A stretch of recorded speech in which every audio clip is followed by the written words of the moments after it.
तर या गुढीपाडव्याला गाडी घ्यायला जमलं नाही तरी काही हरकत नाहीये. पुढचा पण सण येतोय, पुढची दिवाळी येते, गुढीपाडवा येतोय. आपल्याला सर्व गोष्टींचा विचार करून घ्यायचंय. उगीचच रीन काढून सण नाही करायचा, ओके. कारण ज्यावेळेस तुम्ही फ्री असाल, आता तुम्हाला असं वाटलं, की बाबा आता मी घ्यायची माझी तयारी आहे. त्यावेळेसच ज्यावेळेस घरी दारापुढे गाडी येते ना, आपल्याला लय भारी वाटतं.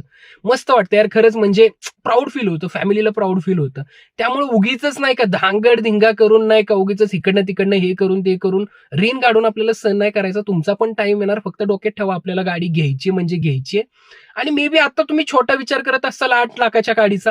मे बी असं होऊ शकतं, की 10 लाख, 11 लाखाची गाडी घेऊ शकता तुम्ही. माझ्या केसमध्ये तसंच झालं. 8-9 लाखाचा विचार केला.